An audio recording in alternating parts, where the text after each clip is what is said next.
Welcome, Blades. It is our season so far, 2022-23 Fans Forum. I love doing these. Welcome. My name is Hal Stewart. It's the first one of these of the season as well. Alongside me, in a very not literal way, because of the distance that we are doing this from, oceans have been passed. I would like to bring in the man, the myth, the legend, or you could say the man, the pith, the lemon. Nick is with us. Nick, how you doing? I'm very good, thanks, mate. How the devil are you? Tired because I start work at 4:30 in the morning, and here it's just gone 9 o'clock. Excellent. So you're trying to get off as quickly as possible, is that what it is? Let's rattle through it. No, not at all. I will do what young children do, and I'll have a nap. Now, this is our season so far fans forum for this season. We've already promoted this on our social media to make you aware. And coming up, we will welcome supporters to have their say on all things United. Nick, I will start with you, though. What have you made of the season so far? It's not been too bad, is it? Not been bad. I don't think, even in the wilder first season in League One, we didn't start off like a house on fire. And if we wouldn't have had all those injuries, where would we have been right now? 10 points clear? 12 points clear? We've been that good. And going one step further in the FA Cup is good also as well. I think the thing is, if you go out, you're always like, oh, we didn't want to be in that Mickey Mouse trophy anyway. And if you go through, it's like, yeah, that's exactly what we wanted from it. So, no, I think it's really good. I think confidence breeds more winning. And we've certainly won quite a few games this season. Absolutely right. Echoing some sentiments that I put in the match reaction for Millwall. You can still check that out anytime on this channel. So, Nick, any surprises for you in terms of opposition teams we've seen? Any teams that have really stood out, or any teams you thought would be better? I think a lot of teams I thought would be better. I don't think it's a massively... I think it's a massively competitive league, but I don't think it's a massively exciting league to be a part of, because we've kind of rolled teams over when I've not expected us to, like really, really easily. I think if it wasn't for all the injuries, like I said, I think we'd have been in a much healthier position. And we did have a few shocking games where we had so many injuries. But other than that, we've been going away to teams that we would normally kind of struggle with and beating them quite easily, like 1-0, 2-0, 2-1. Do you know, like, I say easily as in like, not scoreline, as in like the other team doesn't pose you that much of a threat. So hopefully it carries on. Hopefully we keep on going as we are, and everybody else are beating each other like they have been. And we'll have a pretty healthy tally at the end of the season. We'll get the thoughts of more fans. I've got one more question for you, though. As we're recording this, yes, we've just had the cup game, but if we go back to the league, do you think United are a little bit still third gear max and not really putting teams to the sword like we did Blackburn, Reading earlier in the season? And I'm not just talking about scoreline. I'm talking about how we haven't really, certainly in those games, particularly Reading. I really think Reading was United at their very, very best. They never had a sniff really all night, but we have seen teams in the league recently, certainly the last 4 games in the league since we came back from the World Cup, that yes, we've won them all. But has it, what we're like, football fans, has it been the right kind of winning?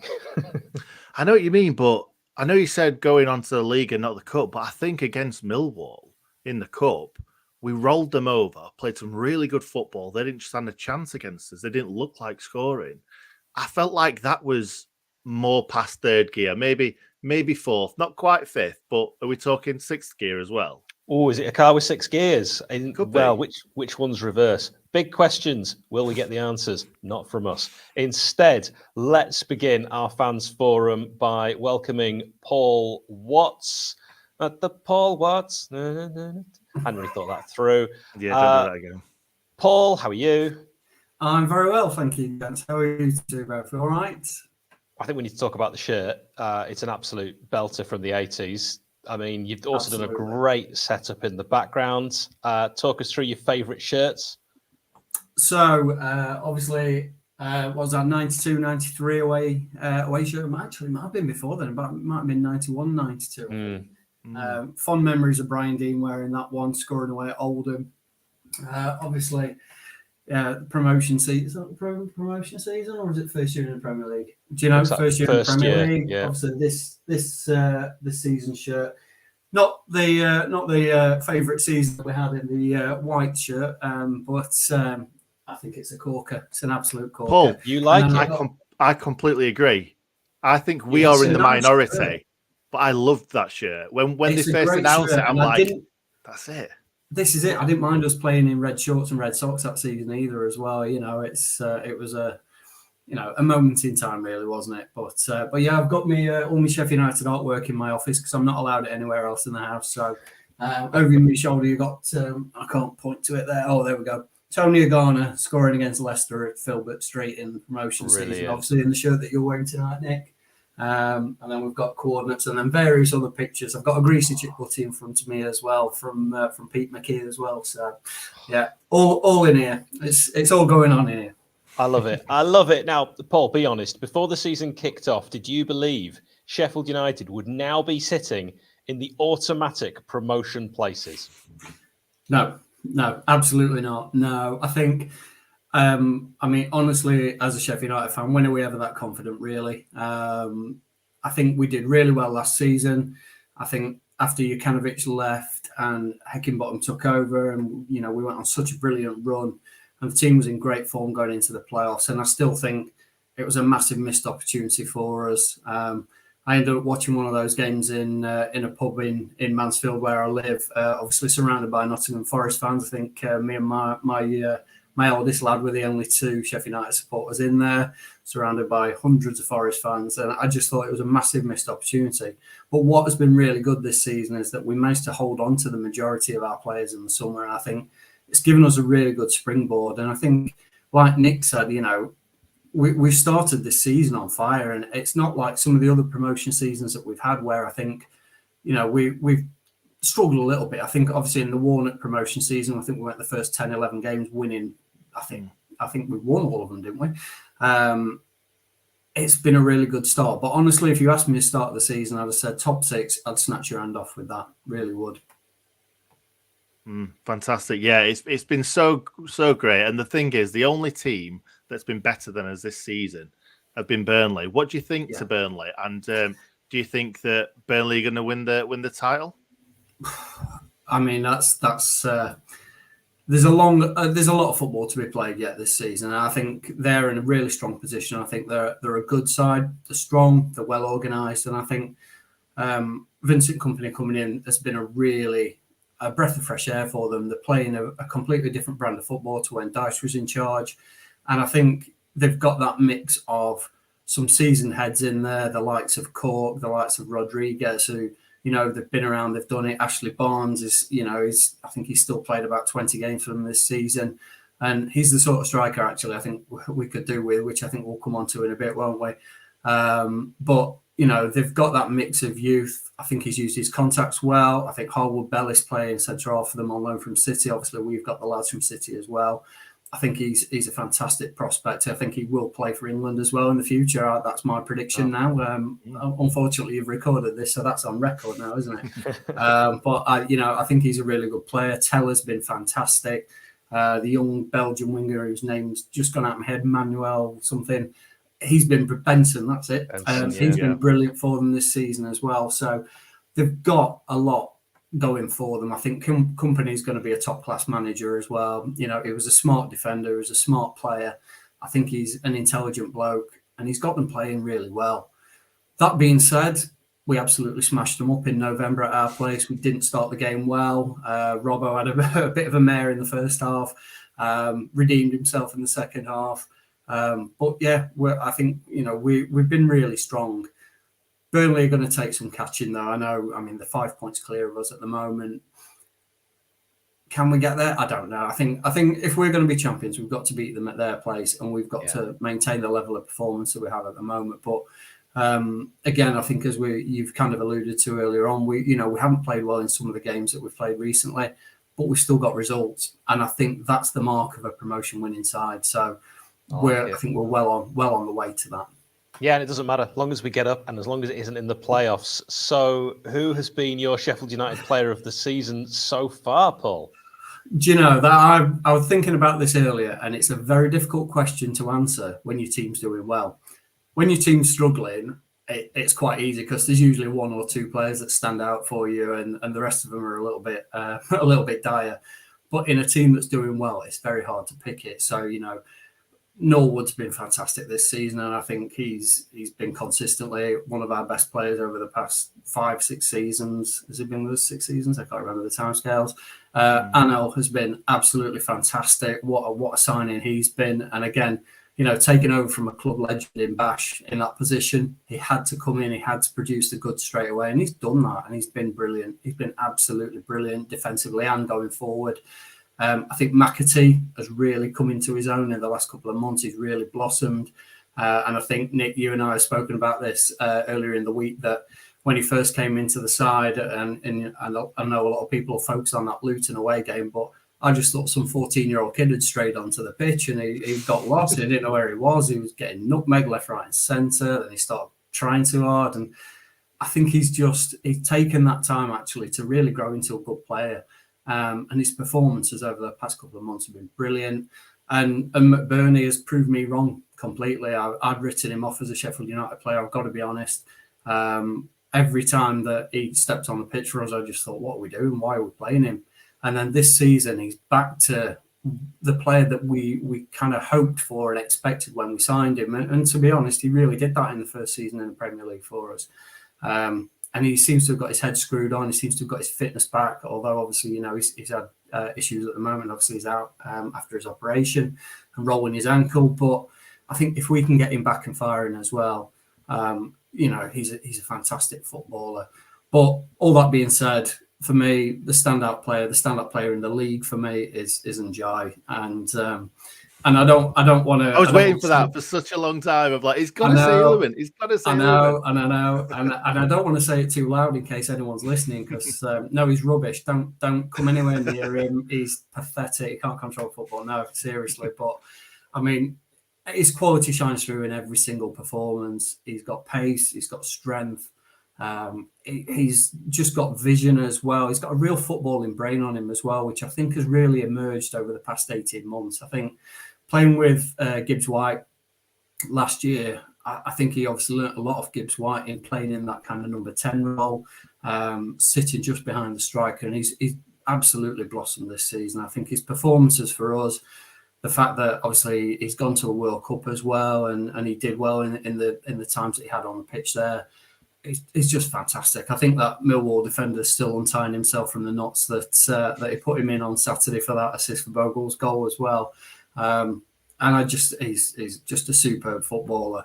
I had this conversation with some friends in the pub just after Christmas, and just saying that, you know, I think we'll struggle to hang on to him. We will do. He's got 18 months left on his contract. The noises that I've heard are that his team don't want him to sign a new contract. His stock will never be higher.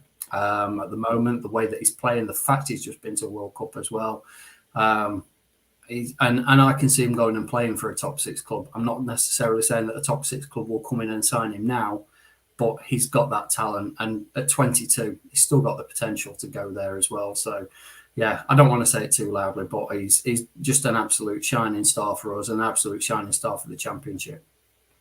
Yeah. The thing is with Illumin Ndiaye as well, the sky is absolutely the limit. Like you said, a top 6 team could easily come in for him. I think he's looking at Marseille. I think it's his team. So hopefully nobody from Marseille is listening to this right now. But yeah, I got laughed at for saying that he could be a top 6 player, and that was by a Forest fan. And you know, they paid 40 million for Gibbs White, and for me, he's as good as Gibbs White, if not better. I think he's got a higher ceiling, certainly. Yeah. I really do. Yeah. But just on what you were saying then, the fact that you went through all those players who could be player of the season, and you didn't even mention Sander Berge. I'm not saying that he's had the best of seasons, but before the start of the season, if you take into account that Sheffield United is second right now, you'd have thought that Sander Berge would have had such a hand in that.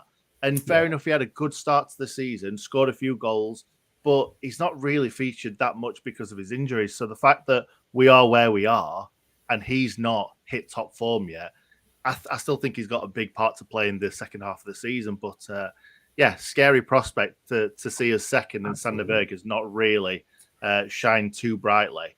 But going on about those sorts of players, how which players do you think will still be here next season, or should I say, which players don't you think will be here next season? Because there's players that could be leaving because of kind of end of the contract and they're not really getting game time, or there could be players that are leaving to possibly go to a bigger club and see a big transfer fee coming in. Yeah, and I certainly think that the next two transfer windows will really shape how Sheffield United evolve or potentially go backwards in the next few years, to be perfectly honest, because I think, like you quite rightly say, we've got players with huge potential. Njai, Berger, Anil, again, he's only young. I'm not even going to try and pronounce his surname. I'm going for a bit of a Warnock in commentary moment because I'll get it wrong and then that'll just be embarrassing. But they're three absolute shining lights. I think Bogle has got massive potential as well.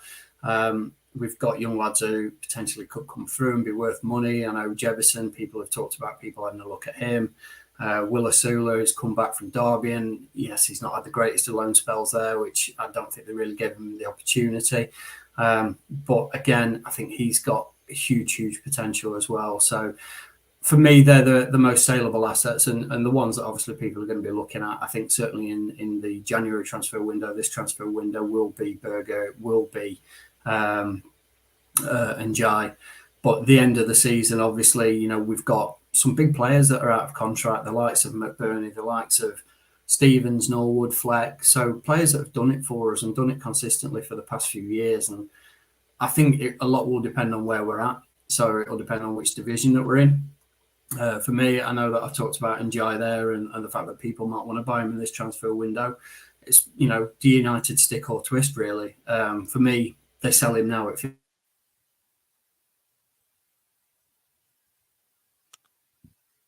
I think that was 50 million that you were going for. Or 150 million. It was going to go 50 or 150 million. Yeah, 50 at 100. Yeah. Fortunately, it's always a risk, isn't it? We're live. That unfortunately Paul's internet, and he was in great nick, wasn't he? Oh, is there? Let's get him back in. There we go. Oh, so we'll welcome Paul back, and we will continue to ask him about the season so far. And Paul, you were saying before we lost you, I think you were about to say the word 50 million.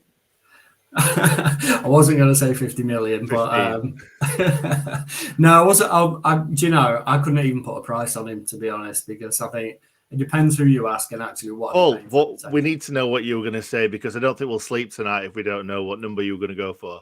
I wasn't going to go for a number, but what I was going to say is that for me, if we lost him at this point in time, when we are, flying, absolutely flying, and in a great position to go up, do you gamble and sell him, or do you stick with it and aim for that promotion that could earn you potentially more than you were getting a transfer fee? And if you do sell him, for me, like I don't know whether you heard it or not, but it would feel like a Dean and Fjortoft moment for me, where we were going great guns in the league. They were scoring goals for fun. They were terrorising defences. And then we sold them because we needed the money at that point in time. Whereas if we'd have kept them, I think we'd have got promoted that season quite easily. It just torpedoed everything that we were trying to do. So yeah, I mean, for me, obviously, you've got the likes of Fleck, Stevens, Osborne, Robinson that are out of contract at the end of the season. And I think it will depend on which division we're in.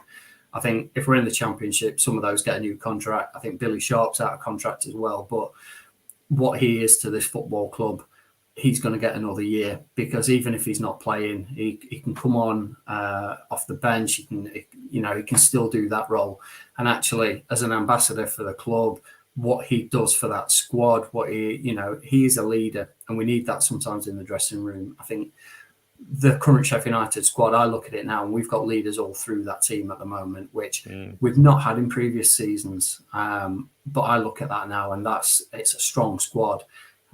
If we get promoted, it's going to look very different because those players are out of contract. I think Stevens won't get a new contract, and I know that he's been an absolutely fantastic servant to the club. I think it's 200 games now for us. I think that Millwall brought up at the weekend.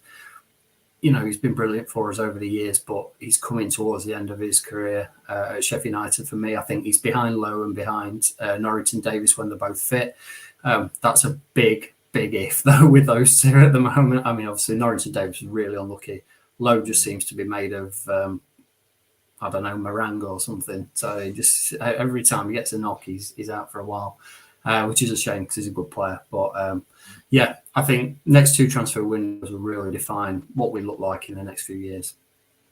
I agree. Paul, you've been absolutely brilliant to speak to. We are going to wish you well for the remainder of your evening and let some others jump in. Thank you so much for joining us. I'm sure it won't be the last time.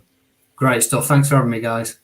Cheers, Paul. Top man. Nick, if I wanted to buy 2 years of a service using a link to get a hefty discount and threat protection thrown in, where would you point me? I wondered where you were going there with talking about a link, and I were a little bit confused there. But you can say what you like. You can get NordVPN at a hefty discount, as Hal said, by going to www.nordvpn.com/TSUW for the Chef United way. There you go, Hal. Is that what you wanted? Yes. Let's now welcome Owen Wise, who is joining us as our next guest. Owen's been very patiently waiting in the wings. Owen, how do we find you, sir? Oh, Owen, we can't hear you. We can't hear Owen. Nick, can you hear Owen, or is it just No, me? he's on. I think he might be on mute. Oh, we tested Owen earlier, and not only that, We had a right chinwag with Owen. He had the voice of an angel. Honestly, yeah, he sang for us over and over again, and it was wonderful. And I'll tell you now, if you could get Owen on something like Stars in Their Eyes, you'd say that was a well-worthy addition. It was a wise better than addition. X Factor, 100%. Yeah. Well, Owen, we will come back to you. I promise. We'll give you a little moment to figure out your settings, but that does mean that a man who I like seeing this. It's a bit like going behind the scenes because Jimmy, we're seeing you as we see you on YouTube. I'm starstruck right now. I'm starstruck looking at the man. Behave yourself. It's me that's starstruck. I'm very, very appreciative to be in your company, lads. Thank you for the invite. Oh, he's not starstruck though, obviously. Not starstruck with us. Well, won't go that far. How are you doing, mate? It's great to finally meet you. Yes, I'm doing fine, thank you, lads. Yes, are you all right? Yeah, very, very good. Thank you very much. Good stuff. Yeah, good to meet you both. Yeah, you too, mate, and hopefully in person one day. Absolutely, yes. We've an appointment at Triple Point to Sounds fantastic. First round's on you. Anyway, let's talk about some of the Sheffield United footballers. First of all, Rida Khadra. As of right now, I don't think we know what's going on with Rida. It looks like he's heading out of the club and on loan to somewhere else. Why has it not worked out for him? Well, I think it's just about done, into it, according to Eki and his last interview. It's a really frustrating one because I think at the beginning of the season, we were all really excited about this signing. And the fact that we've got options to turn it into a permanent as well. You know, he came to Lane and last season and played really well. Obviously, he missed a penalty, but it caused us all sorts of problems. But sometimes a player just don't fit. And maybe that's the case here. I mean, he's never going to get in for Illiman. He's not going to get in front of Illiman in form he's in. And they play sort of a similar position. I think that if Khadra's going to fit into our system, it's going to be just behind the number 9 for me, where Illiman tends to drop in. I thought we'd see a bit more of him, if I'm honest. I think he's more of a winger as a natural role for him. That don't mean you can't. I just want to jump in just for a second, because when Hal spoke to a Blackburn fan, he played most of the time, or a lot of the time, as kind of a second striker. But we never actually saw him in that position because they were saying that next to Brereton Diaz, he looks really, really handy. So it's a bit weird that we never saw that. It is weird. It is strange because Eki's not really gone with it, has he? I don't know whether, and I'm speculating, and it's purely an assumption. I don't know whether there's been an attitude issue. Like Paul touched on before, we've a lot of strong leaders in our dressing room, and it seems to be very much about the squad rather than the first team. So if anybody's upsetting the apple cart, then they're going to be a square peg in a round hole, aren't they? So I don't know whether that's had anything to do with it. I mean, for me, he's been very disappointing in the opportunities he's got as well. I remember Bristol City game, I think it was. I counted, and I talked about this on Ramble, but he came on, or he started the game. This is the one where Eki upped him at half time. I think he had less than 10 touches and he lost possession 5 times. And I just think it's not, you know, it's not up to the standard of that really high ceilings that we're setting at minute, is it? So, you know, cut our losses and send him back, I think, is best for all parties. It's just an unfortunate one because he's clearly got some talent, but there's been no consistency. And has he been given a fair run? I think that's got to be a fair question as well. Has he been given a fair shot at minutes in the first team? And I think he's got a right to potentially be slightly aggrieved, but I can understand why he's not getting them opportunities as well with players that are coming in and performing as they are. Difficult. Well, Nick, sometimes we get inside info, don't we? And it's quite, handy when you get a little bit, a tidbit, something a juicy morsel you can sprinkle liberally on social media. But I think Riley might be a contender for getting involved with this kind of news because he's heard someone say at college that he might be going on loan on that trusted college grapevine. Well, to be fair, that has been rumoured, hasn't it, that he's going to Birmingham and that's our last game, and people are then saying he's going to be one that scores the goal when we're only 2 points off promotion. It won't happen. He'll be well away by then. Well away. Now, do you think we can rely on the current strikers we have at the club? Would you like to see some additions? We've obviously got Illiman, we've got Billyman, but what are you saying? Well, I heard Paul earlier, obviously talking about Billy will definitely get another year. I'm not convinced. To be honest, I think. You talk about servants in terms of Ender and Flecky, and Billy is the ultimate servant to the club. He gives everything. He's captain. He's seen us through so many fantastic. Best finisher I think I've ever seen at the club in my time. I don't think other than Connor Salmon, obviously. Other than Connor Salmon, absolutely. Yeah. But for me, he's not. And I get there's arguments to say that his overall contribution to the team, and he's got a couple of goals in that little run where we got 13 points out of 15, and I hear all that, and I was criticising him on my channel when he scored 2 in 2.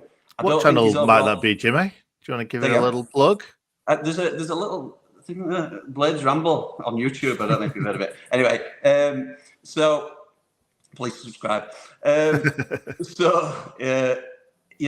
me, his overall contribution to the team isn't up to the appropriate levels for me this year. I don't think he's contributing anywhere near as he has done in years gone by. I think he's now struggling at championship level. So to think that he might get a year in Prem if we were to get there, I think is way too far-fetched. I think the only reliable strikers we've got are McBurney and Ndiaye. And I mean reliable in terms of they'd be a first pick if they were both fit. I'd like to see them together a lot more like they were earlier on in the season. And then we're very light, I think. So if you'd asked me at the beginning of the season, I wanted Keenan Davis, who was not pulling up any trees at Watford, but he caused us some right havoc last season when he came. He terrified us, to be fair. Sat John Egan on his backside, and it were a nightmare. And obviously he went to Watford, so we were out of the question. I've then sort of made noises about Cameron Archer. He's turned up at Middlesbrough, who were making me a little bit nervous, but that's my pessimistic blade head on. So I don't know. Obviously, we heard today that Geldart's available at Leeds. Is he an option for us potentially? They might want him to have minutes. I understand that, and we can't necessarily guarantee that. But I think as an impact sub for us, Joe Geldart would be ideal. Somebody like Kiefer Moore, maybe. Very similar to McBurney, I think, in terms of a big man up front, but he's one of them that gives you the edge, doesn't he? He's a bit of a modern-day Gary Medine for us when we got over the line. I like Medine as well. I'll take some pelters for that. Oh, no. Well. I bet you like Mo Besic as well, don't you? Everybody. Medine and Besic. Everybody loves them. Band back together. Get the band back together. Jerry Yates, I like. At Blackpool, I think he's underrated. I'll give you that. The rest you've been talking nonsense, but yeah, I'll give you that. That's why I've got 47 subscribers, Alvin. Honestly, this time next year you'll be ahead of us, no doubt. The way you're doing quality stuff, do check out Jimmy. Genuinely, he does a great job. Thank you, lads. Thank you. Absolutely. So talking about games now rather than players, what's been your home game of the season? And you're not allowed to pick Burnley. Oh, I went with Burnley. Everyone's going to pick Burnley, aren't they? Everyone's pick Burnley. You can't pick Burnley. You can pick Burnley. It's just stupid rules. You can't have them rules. I'm not having that. It's got to be Burnley. It was the Jack Robinson, redemption story, weren't it? If that ain't a game that sums up Jack Robinson's time with Blades, I don't know what else does. Today we spell redemption JLT. We do. Jackie Long throw indeed. Because obviously, just to refresh everybody's memory, we went 1-0 down due to a Robinson own goal. We pulled it back to 1-1. He then got caught in possession to release him for 2-1. And you're thinking, this man causes me nightmares. I know, and let's be right, Kieran Clark is a huge upgrade for us, and you're never going to replace Jock as a like for like, but I think in terms of being solid, Kieran Clark is a huge upgrade. But then obviously he puts us 3-2 up with a powerful header in box or a looping header, however it worked out. And we went on to smash him 5-2. So, and that were a real statement for us, I thought, because don't come to Bramall Lane when you're top at league. That's the message, isn't it? This season, Reading, it has been. Blackburn. 15 teams that's come to Bramall Lane that were top of the Well, league. there's not going to be any more, is there? Because Burnley are far and away, and we've already done them. So yeah, very true. Very true. All right, same question. What's been your away game though this time of the season? I would say West Brom, because not in the League Cup, obviously. No, not in the League Cup, obviously. No, the recent game at West Brom, where it was Corberan's first game, and I really rate Carlos Corberan. I think he's a very good manager, and he's obviously showing that now in turnaround that he's got him on a roll. But new manager bounce, I was very nervous for that game, thinking, good boss, he'll get him motivated, he'll turn him around. And we just turned up and gave a really professional performance. I think it were Ndiaye and McBurney linking up really well again, like we've talked about. And for me, that was when we started to really kick on and get in front and push ahead. So I think that was a turning point for us. Really enjoyed that performance, because I'd have taken a point, and in the last few weeks, I wouldn't have accepted a point because of how we'd gone on this run. But at that time, take a point from West Brom, because it's a really tough place to go. So, yeah, that'll be my away game at season so far. Fantastic. So, cup run or no cup run? I was very much no cup run. Put the kids out. If anybody gets injured, I'm on to you, Eki. I'm going to be going straight for you for this. He's going to be rambling at you, Eki. Yeah, if John Egan breaks his leg or Norwood does something to himself, because there's two players in this team that we can't operate without. Obviously, it's very difficult without Egan, but we know that Clark can fill in there now when he's fit. Norwood makes us tick, and Illiman is just best player in division for me, and he wins games on his own. He's an absolute game changer. So to risk those two, I thought was an unnecessary risk.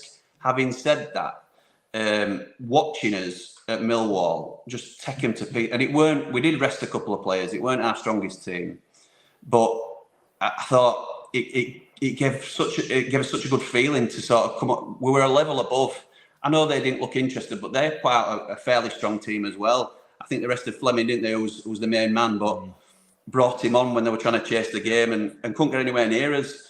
I just thought it was a really professional performance, and it was quite reassuring, really. And the winning feeling and the momentum, like you talked about earlier, Nick, and now we've got Wrexham, you think, I know that it's a bit of a feel-good, they're not quite the underdogs that they're made out to be, but obviously we're levels above, and we should be beating Wrexham. I know you can't really look past anybody, and a cup game's a one-off, but it makes you think, could we have a look at maybe fifth round here?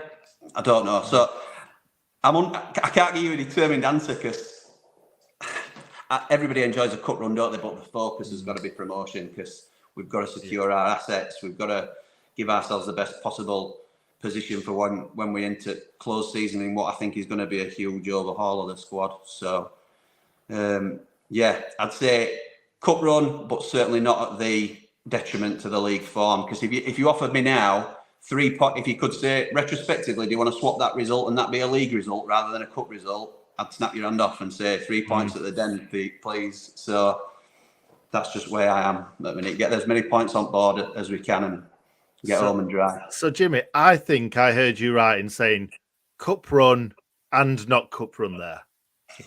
Well, yeah, I'm trying to be diplomatic. So I'd love a cup run, but it's very much secondary to the league form. So if we go out next round, I don't want to go out to Wrexham, obviously. Ask Coventry how embarrassing that is, but it's I'd certainly take it if you said to me, you're going to finish second definitely if you go out next round. Thanks very much, FA Cup. We'll see you next season. For me. Well, we'll say the same. Thank you very much, Jimmy. Hopefully we'll see you before next season. Cheers, Jimmy. Yeah, let's hope so. Thanks for having me on, lads. Really appreciate it. Top man. Cheers, So, while Jimmy Cheers, mentioned Wrexham there, Sheffield United have won both games in Wales this season thus far. Sheffield United have won every FA Cup game in their history against Millwall. Sheffield United have won every FA Cup game in the history against Wrexham. If we go back to November 1983, we won 5-1 at Wrexham. In our FA Cup meeting, Keith Edwards scored 4. Thank you to Statsman Adam, our official Statsman, for that. I've got everything crossed, and I'm praying because we want Owen to be able to speak with his mouth and it to go into our ears. Owen, say words. Owen, It's been an absolute pleasure. Unfortunately, we can't hear you, buddy. I don't know why. It works so well in rehearsals. We will get you back on in the future. I'm gutted for Owen. It would have been a right laugh speaking with Owen because we chatted with him before we started and he was great value. I'm sorry, Owen. I don't know what's happened there. Nick, thoughts, brackets, feelings? What about Owen not being able to speak? Yeah. Devastated. Really, I'm devastated. And he's gone now. So we'll try and get him back on later. But if it's not to be, it's not to be. Maybe next time. Well, who's up next, Al? Is with us now, Ryan Glossop. Shall we call you Ryan or Glossy? It's up to you. Can you hear me, by the way? Yes, we can hear you. That's all right then. Yeah, Glossy's better for me. Just because compared with us, you look absolutely tiny. It's because my camera's too high. I think he's in the garden. Is that far away? What's the best strike partnership, Ryan? I'm jumping straight in. This season, definitely Ndiaye and McBurney. Just because the way they link up and the presence that McBurney brings, and Ndiaye is unpredictable as they come, to be fair. So he dribbles, well, everyone knows what he does, to be fair. I think there's potential for Brewster and Jebison, not as a partnership, but with Ndiaye. But we've not seen them because of injury and Jebison not being in the team. And maybe Asula. But I know I've not mentioned Sharp. I don't really rate him this season. Don't say that. You can think it, but you can't say it. I think he's not finished. He's a valuable asset in the squad, but he's not in the partnership first team. Do you think he's going to still score goals this season? I know he's scored a couple already. Is he going to score more to fire us to promotion? I think he'll score the odd important goal, but that's about it. I don't think he's got enough in him. This is a bit tough. It's harsh. Really hard for me to say. Because you don't want to see Billy really in another shirt of another team, do you? No. So it's a tricky one, isn't it? Because you don't want him to leave. No. But you're a bit like, it's a bit like if you break up with a girl and you go, right, she can't go out with anyone else, but I don't want her. Yeah, I want him around. It's just if we're going to get promoted to the Premier League, he can't be an option. If that makes sense. I think he needs to be a coach. Yeah. Billy, if you're watching, it's been decided. Not by me. I don't agree. Well, the reason you've just gone straight perfectly into what I was going to say there. So, Billy as a coach, do you think he coaches the young lads right now on trying to help them do what he does? Or is he thinking, if I coach them, I'm not going to get a game because he's such a professional. He wants to play like every minute of every game, doesn't he? Are you saying he'd be Billy Coach Gruff? I think he'd be kinder. I think... I'm guessing you've played Football Manager, but do you know like the mentoring thing they used to have? I think it'd be perfect for that sort of role this season, going into a coach next season. It could work, and we've actually had that in the comments already, Glossy, so there are people definitely that agree with you there. Let's change tack slightly. Which teams, if any, do you fear chasing us for promotion in the remainder of the campaign? If you ask me, like, during the World Cup, no one. But I've seen Borough coming up from nowhere under Carrick, and they've been quite deadly in front of goal, and I'm slightly not too concerned because I think if we keep up the form and we keep getting results when we're not performing well, we'll go up. But Borough are the only team I'd say, because Blackburn aren't consistent enough. Watford, I don't think, have enough in them. If they'll keep sacking managers, probably. They'll probably have another 7 before end of season. Yeah, probably end of season. Yeah. Yeah, I don't think anyone apart from Borough. I think they're the only team, but I don't think anyone's going to chase us and Burnley. So I think, do you know when us and Leeds were second and third, pushing each other up? I think that's us and Burnley this season.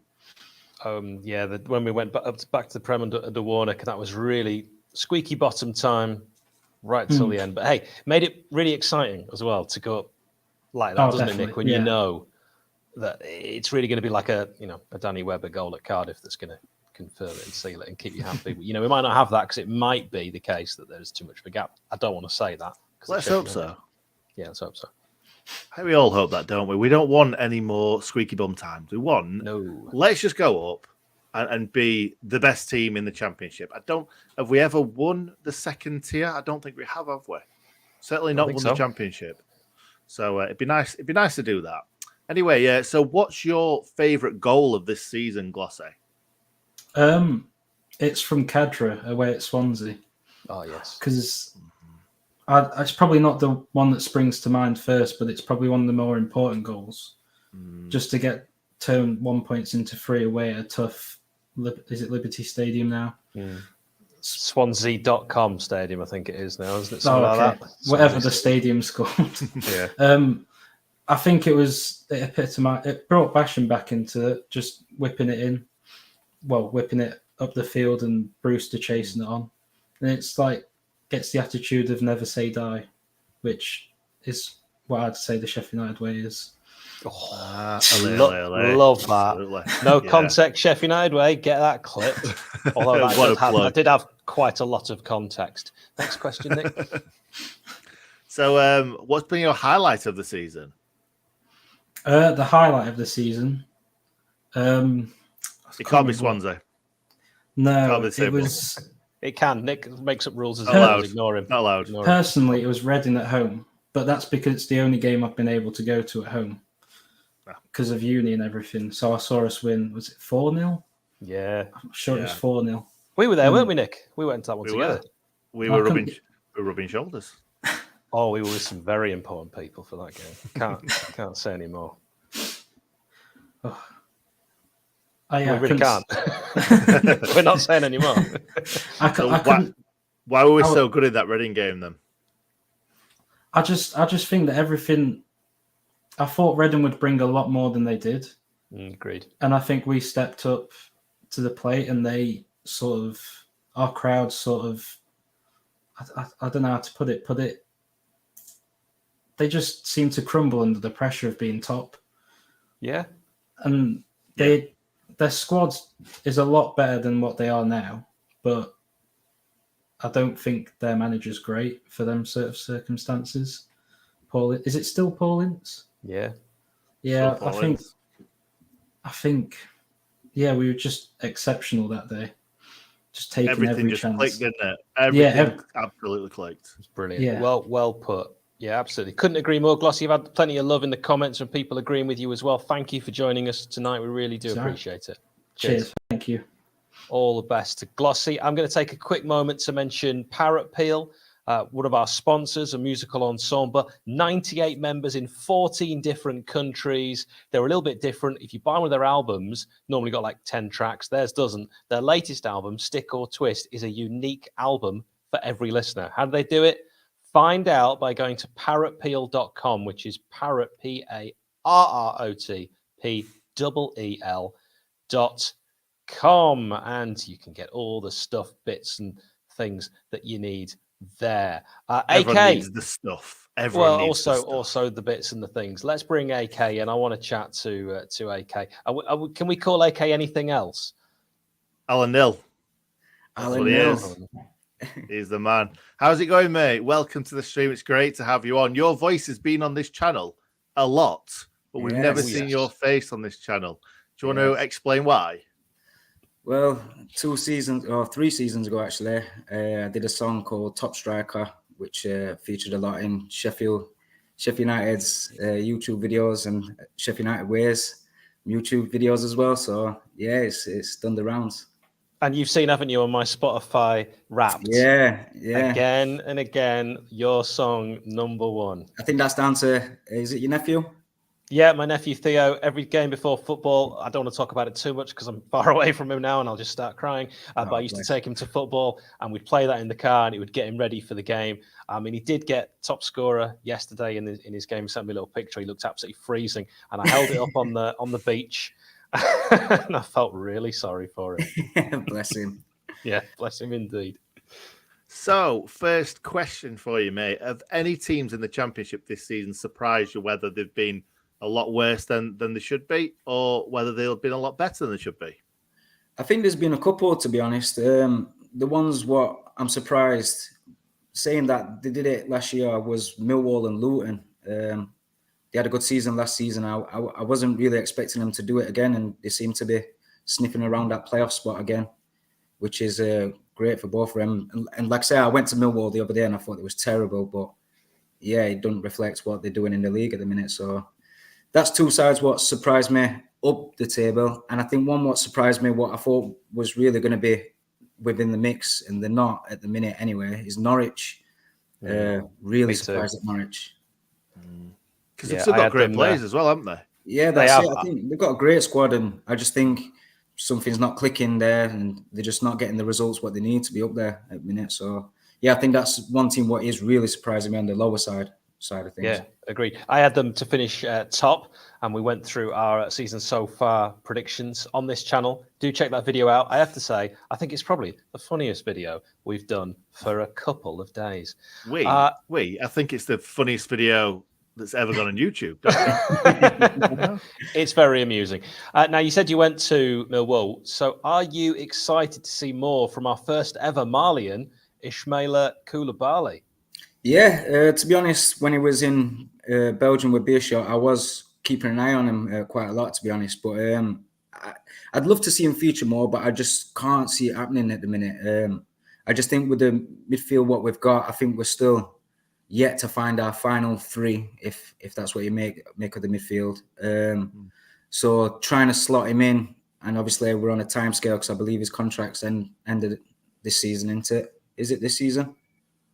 Good question. Well presented. Good question. Well, I was under the impression it's the end of this season, but I do believe if he could get a good run of games, maybe he could impress. Like I said, he's been one person I've been looking forward to seeing, but he's just not had that chance yet. I know injuries have limited him and stuff like that, but I think it is going to be hard for him to get that run of games, just because I think when we have been rotating, McAtee's look well, Doyle's look well, Sander Berg's obviously the big name people want to see do well. Norwood's been instrumental again this season. So I think slotting him into that role or trying to find a different role for him is going to be hard. But yeah, I'd like to see him a lot more. According to Transfer Market, his contract does run out in June of this year. Yeah, but we'll see. We'll see how accurate and reliable that is. Yeah, well, it depends how much they've seen of him as well to see if he warrants another contract. Because obviously, I think a few people said that AC Milan were interested in him at one point. I don't know whether that was just rumours or paper talk or whatever. But yeah, if it could be a Premier League player, and we've never really seen him properly. Yeah, so, I think that's it as well. I think the whole big hype, what we heard about his name and stuff like that, and like you said, because we've not given him the chance, knowing our luck, he will go somewhere else and bag loads of goals, and he'll be the player of the year and all that kind of thing. It always seems to happen to us sometimes. Yeah, but AK, if he does perform really well and you write a new song, there's not a lot that rhymes with Koulibaly. No. I will be flicking through thesaurus and dictionary for that. Absolutely. Do you know what, though? I think maybe a few things round with Sanderberger. So, nice segue. What's happened with him so far this year? What have you made of his performances? To be honest, I'm a bit 50-50 with Sanderberg. I always have since he's come. I think the potential's there. I think he could be a great player, but I don't think we see it enough. I think even in games where he plays the full 90, I think we might see him for 20 minutes. It is top of his game, and then for the rest of the game, he's just in and out of pockets and not really doing what the fans want him to do. And I think from what my personal point of view, and I think people I speak to at matches and stuff, we want him to drive forward a lot more. He's a big, strong player. He's obviously got the ball under control at all times. He's brilliant at that. And I think he could just win us so much up top of field, more than what he's doing at the minute. So I don't. But to be fair, I think this season he's been a lot better doing that than what he has been previously. So whether that's something that Eki and the team have been trying to install into him. So maybe it will come with time. But to be honest, if someone were to say, right, we'll get money back for him now today and sell him, I think I'd let him go. He's an unlucky boy with his injuries, though, isn't he, as well? Because every time he starts playing well, he picks up an injury and then he kind of goes back to square one again, I think. That just is the Sheffield United way. No pun intended. Hey, we've got a lot of injuries, haven't we? But, he can be a class player. And I do believe that with the right push and the right game, run of games, he could be at a top team at a top level. But maybe it's us. He don't fit into us. I'm not sure. I'm just not 100% convinced of the price tag and the hype, what followed his name. But he seems a lovely lad, and it seems like he does give his all and stuff like that. So can't complain on that front. So I think he'd like your hat. He would, definitely. I think that's why I put it on. Subconsciously. Knew we'd talk about it today. So where are Sheffield United finishing this season? Give us your prediction. We can clip this later. I think we will finish where we're at now, second. I just think Burnley are looking well, and I just don't think they'll drop that much now. And I do not think anyone behind us. Well, I think it's in our hands, and I don't think anyone will catch us if we keep performing how we've been performing. Absolutely, mate. Absolutely. I think everyone agrees with you as well, because we put a poll out there before and everybody seems to think that we will finish second. But that is the Sheffield United ways, and so always thinking that Patrick first. But that's because history says so. Anyway, so best fans to visit Bramall Lane this season. What are you saying? Off the top of my head, I kind of liked it when Rotherham came. They made noise all the way through. Obviously, it's considered a big game, the Sheffield games for them. So yeah, when they come, they made a lot of noise and they got that goal before half time, and I think that spurred them on even more. And I think performance-wise as well, I think, all right, Rotherham, where they are in the league and stuff, but I think they did the job. I think they came and they set up plan, and they was one of the teams what executed it well against us. So I think fans-wise, yeah, definitely, I think Rotherham was very loud and very present. And yeah, like I said, they got that win against us as well. So yeah, agreed. AK, we're going to let you go. If people want to find you on Spotify or anywhere else, where would you point them? Yeah, you can find me on Spotify, AK, iTunes as well. If you type in AK Top Striker, you'll find the Sheffield United song, and then everything else will be underneath. Then I'm on Twitter, AK Scumfam. So that's AK SCUMFAM. Same on Instagram, TikTok, and all the rest of the ones.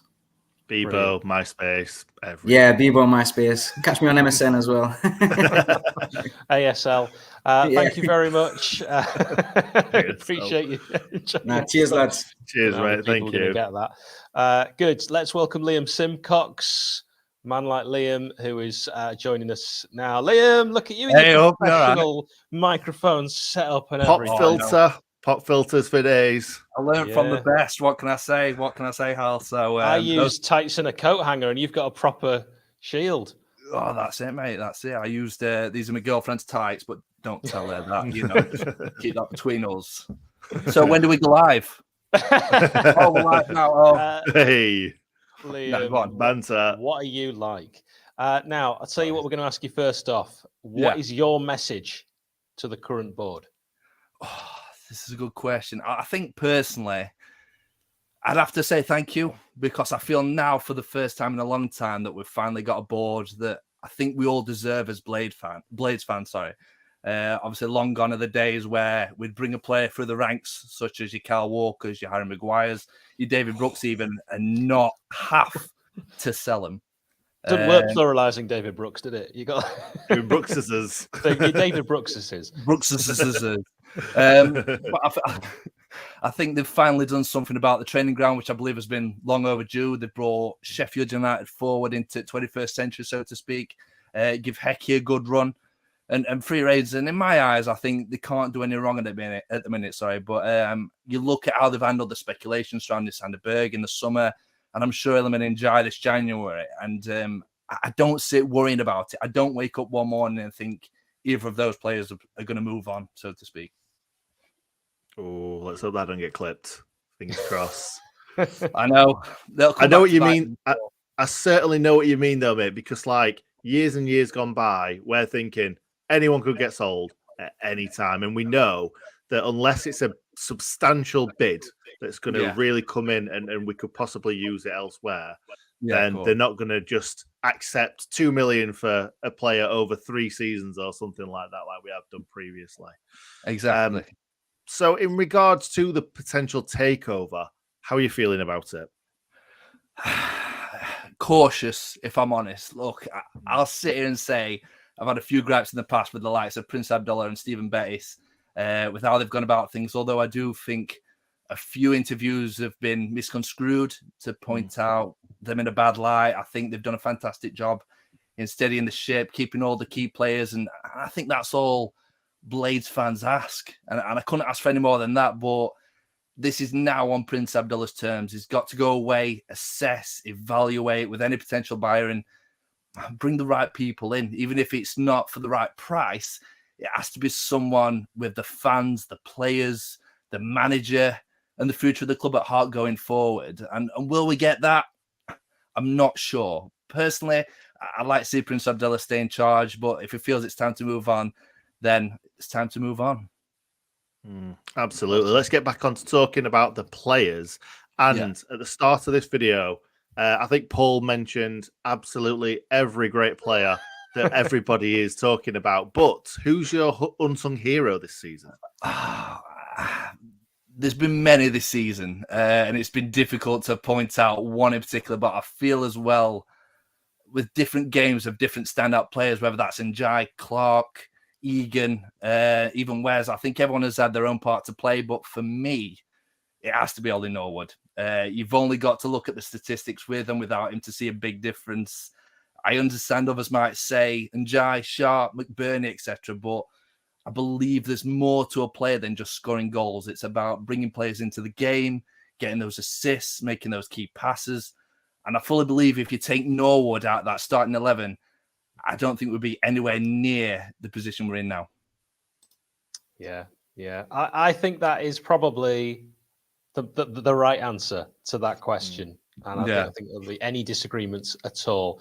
So how crucial is it that we keep hold of players this transfer window? Is it more important than getting anyone in, just keeping hold of who we've got? I think you've only got to look as far back as Chris Wilder's tenure in charge. His belief was obviously keeping those players and that currently have at the club, much to the disagreement of fans, but it worked. And I feel that's the ideology that's also shared by Hecky and the lads, personally. Do I think we'll keep everyone together at this stage of the season, though? I'm not sure. I think if we weren't in this position that we're in the league at the minute, I could understand players moving on. I could see them wanting to leave. But I think 99%, if not all of those players in red and white, will want to push on now, cement ourselves in the top 2, which I feel like we're doing, and keep on track for automatic promotion. But it might sound harsh what I'm about to say, but if any player is wanting to move away at this stage of the season, I think they'd be a fool to do so. Yeah, you're not wrong, mate. Not wrong at all. I wasn't going to ask this, but which players do you think would fetch money right now other than Iliman Ndiaye? I mean, it's got to be Sander Berg, hasn't it? Obviously, I think the release clause is putting a lot of people off, but you get what you pay for. And I think, have we got what we paid for? I'm not 100% sure. I'm sharing the same thoughts as obviously some of your previous guys that you've had on. And I think if someone came in with the right price tag, offering the money that we could bring 3, 4, maybe even 5 quality players in, maybe next season, I don't think it'll get reinvested this season at all, but I think yeah, I think Sander Berg would probably be the standout one in my eyes. Fair enough. Fair enough. So going from players that'll fetch a lot of money to players that towards the end of their sort of tenure with the Blades, Chris Basham and Billy Sharp, do you see them with Blades futures, whether we are in the Premier League or whether we're in the Championship next season? Two phenomenal players in my eyes. Both have been fantastic servants to Sheffield United. Even now, I think they could walk into any Championship team or top-end League One side without a second thought. Basham, admittedly, has found game time hard to come by since Anel. So I came in and I just think him and Egan have too strong a partnership in the middle, which obviously puts Basham to the sidelines. And look, I'm a creature of habit and sometimes hate change, but I don't think Basham will be here next season. Billy Sharp, on the other hand, though, I know he's in the latter end of his contract, but surely he deserves another crack at the Premier League, don't you think? And Basham, what? You're going to get rid of him? Would he be 1 year away from 10 years and get testimonial? Liam is that guy. Liam. He's Liam's that guy. Do you know what? I remember Liam on here last time, Nick, and you threw him under the bus for something. Did I? I can't remember what it was. What was that? Yeah, I can't remember. I can't remember, but I remember afterwards we were talking about it, and didn't we laugh? Now, this is the least important question. Best kit of the season, and you can include goalkeepers. Oh, God, you know what? I'm full of controversy today, and it's going to carry on, so I do apologise. But I wasn't really a fan of the Blade shirts this season, the home shirt, especially after seeing it leaked on Twitter. And even now, I'm still not in love with it. But I'm going to be biased and say the third goalkeeper shirt for the Blades. I think it's smart, and I'm half tempted to buy one when I get the chance. But who knows? The next time you guys have me on, I might be wearing it, but we'll see. I agree, 100%. That's why I got it. And thank you to Karen, by the way. I know she's watching. It was my Christmas present from Karen, a fellow Blade here in Cyprus. Put it all the way back for me. It was wonderful. Fantastic. I'm just glad that you didn't say the away kick, because I'm still devastated about that one, because so many people loved it. And I'm like, I don't. See, Nick's with me on this one, like, surely. But the away kit is it's just a white shirt, isn't it? It's just a white shirt. With an ugly big stripe down the middle. Anyway. We've had a go at designing kits in the past, Nick. Let's not bring that back up. That wasn't me. That was not me. Liam, thank you for joining us. Appreciate it. Cheers, guys. We are going to go for the hat trick of attempts at speaking to Owen. Owen, there's nothing I want more than for this to work. You've no idea. So, Owen. Right, are we in this chat? Yes. You know what we could have done to be really horrible? We could have pretended that. Oh yeah, just it was on mute. To be honest. Let's get that. Let's get the Gary Sinclair music. We'll all do the Peter Unlove dance. I'm very excited. Owen's very relieved. So let's waste no further time. Owen, who are your top three players of the season so far, my friend? Third, I had quite a few choices for this actually. I think Anil has to be up there. He's been brilliant since we brought him in. Took over from Bash as well, which is always going to be difficult, with playing that role for a lot of years. I had Egan in there originally. But I think I actually think Egan's got further to go. I don't think he has been at his best this year, which is why I've not picked him. So I've gone for Wes. I think he's just so consistent. He barely makes mistakes. He pulls off some great mistakes. Some great saves, and he made such an improvement from Olsen when he came in last year, and he's carried that on into this year. And I think we're still least goals conceded and most clean sheets, so that's why I've picked Wes.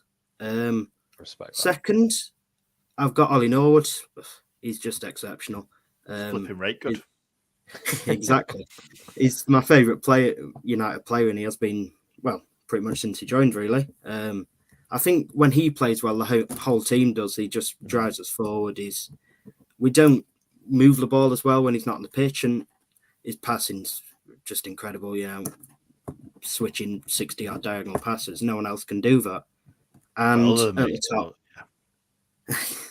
at the top, you can't not pick Ndai.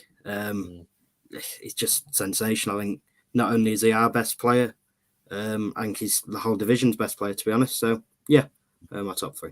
Is Ndiaye the best player you've ever seen play for Sheffield United? I think it's a toss-up between him, Gibbs White, and Ollie Norwood. Obviously, I don't It's different, know. isn't it, with Norwood Yeah, and yeah. because they're such It's different hard, yeah, players. it's hard. And it's also a bit harsh as well because no one ever says goalkeepers for this sort of thing. No, they don't. Dean Henderson has to be in with a shout, doesn't he? He's great. I think Norwood's more important to the team, but I think I know what you mean. Ndiaye just Like that. edges it on ability. And Ndiaye to Gibbs White. I don't know. I really don't. Yeah, I think love them both. yeah, Imagine I think that. Ndiaye can, I think Ndiaye can go further, but who's better at the moment? I don't know. Nick, best player you've ever seen play for Sheffield United?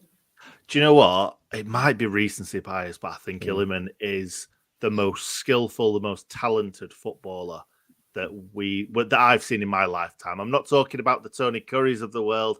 I'm not talking about your Alan Woodwards. I'm talking about in my Your day and Jeff age. 'Cause Salmons. every single time you say this player is the best left back like I've ever seen, someone comes out with someone from the 1800s. It's like, oh, you didn't say The Jimmy 1800s. Jimmy Spencer. So Yeah. So I think technically speaking, Iliman Ndiaye is the best I've ever seen. Michael Brown probably had the best season I've ever seen a player have for Sheffield United. Yeah, that's my. What about you, Hal? John Cutbush has to be. Of course, man like Of course. Cutbush. Man like Cutbush. No, seriously, Ian Rush. Seriously, right? Yeah. So Connor Salmon then. Two Go on. mentions in this stream already. Connor Salmon. I need to get him off the brain. Anyway, Yeah, let's absolutely. move on. Let's talk about your surprise player of this season because we've talked about a lot of players tonight. Hopefully, you're going to say someone that we've not even mentioned.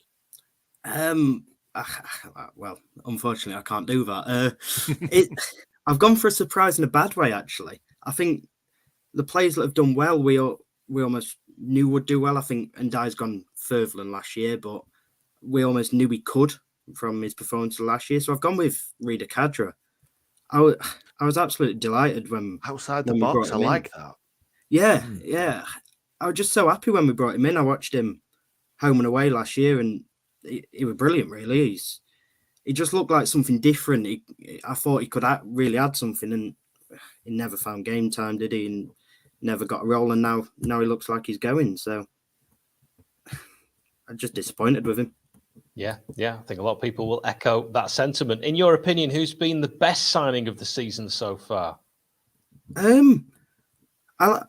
I like all of our signings other than Kadra, to be honest. I really like Tommy Doyle. I think he's so composed on the ball. He barely gives it away.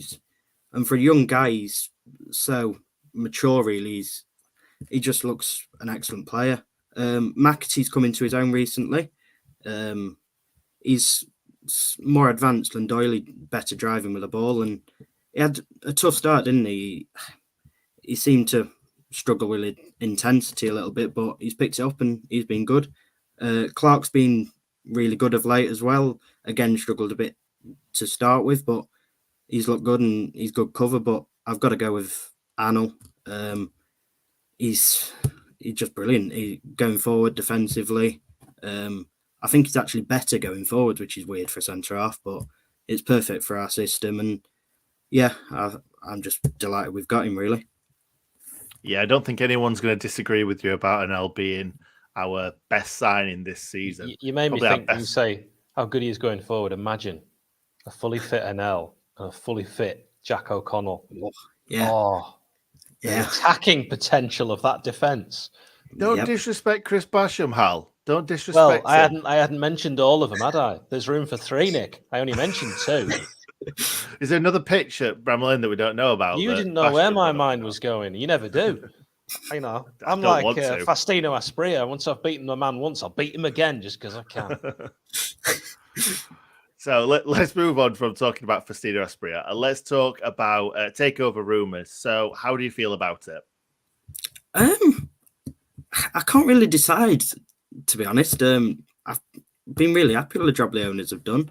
I thought when we went down, we'd lose a lot of our biggest assets, and we haven't. We've held on to them, which is, well, it's brilliant. It's got the squad to where it is now. He's also invested in the club off the pitch. I know we know less about that, but by the looks, we've built the improved the training ground, so that can always be good. He's bought the ground as well, which is, I don't know much, but it's always a good sign, isn't it? But It is. It does seem like his investment slowed down. So I think if it's the right guy taking the club over, and if they are willing to invest in the transfer market, then it could push us on to that next step. I think if we went up now, we may struggle without investment with the squad we've got. But if we do have a new owner and they are willing to sign the Premier League quality players, I think that could really help us. Yeah. Yeah, it might be that our current owner, Prince Abdullah, has maybe just taken the club as far as he wishes to. And I think a lot of fans would echo again the sentiments you've shared. But do you fear any potential takeover could harm our promotion push, Owen? I think if it drags out, goes all the way through the window, all the way through the end of the season, it could become a bit of a chore, really. We don't know where the money's coming from. If I think Hecky said he wanted to bring a forward in, so we don't know where the money's coming from that. But I don't think if we get it done quickly, I don't think it will harm the promotion push too much. We're not investing a lot of money anyway, so barring any like extremely daft decisions, so I don't know, sacking Hecky or a fire sale of Berger, Egan, and I think we'd be all right. Fair enough. Yeah, we want to keep all those players. And finally, how do you feel about United World, and if that will be part of any takeover? I'm not sure that United World's particularly benefits us. I don't think the affiliate clubs are of a high enough standard to really help us to bring in better players into our team. I know we've had a couple of players go out to be a shot. I think, well, Koulibaly was definitely there for a few years. And I think a couple of other youngsters did. George Broadbent, I seem to remember, went out. But I'm not really bothered about losing the link. I think you can gain that experience from loans into lower divisions. I think it's a good idea, but with the way it is at the moment, I'm not bothered about losing it too much. We'll have to see. Maybe long term is the strategy with United World. What do I know? What I do know is, Owen, I'm really glad we were able to get you on. We persevered because I thought you were brilliant and you spoke really, really well. So thank you very much for joining us. Thank you. So, thank you. Now, I want to thank all the guests who joined us. You can watch this and all our videos back anytime. Just subscribe for free to Sheff United Way on YouTube and check out our audio podcast if you're going for a run or a big toilet, wherever you get your podcasts. And also, can I say it? Big, don't know where I'm very tired. Big special guest podcast coming tomorrow. Can I say that? Can I say any more? I mean, he's on the books of Sheffield United. Oh, you said he. So we know it's a he already. Well done, Hal. God. Yes, you can say that. On the books at Sheffield United, gets paid currently by Sheffield United. So read into that what you think. We might even give you a little bit of a reveal tomorrow morning of the podcast. Little tease. It's going to be big. You're going to enjoy it. You've seen some of the guests we've had on in the past. Big names. Your Gus Uhlenbeeks, your Dean Hammonds, Patrick Sufos, your Martin Wolfords. Yeah. Big stuff. Thanks a lot. Yeah, definitely. It's a really exciting one tomorrow. So make sure you come back here at 7 p.m. tomorrow and you will see a very, very exciting guest on the Sheff United Way. So thank you very much for watching and we'll see you very, very soon.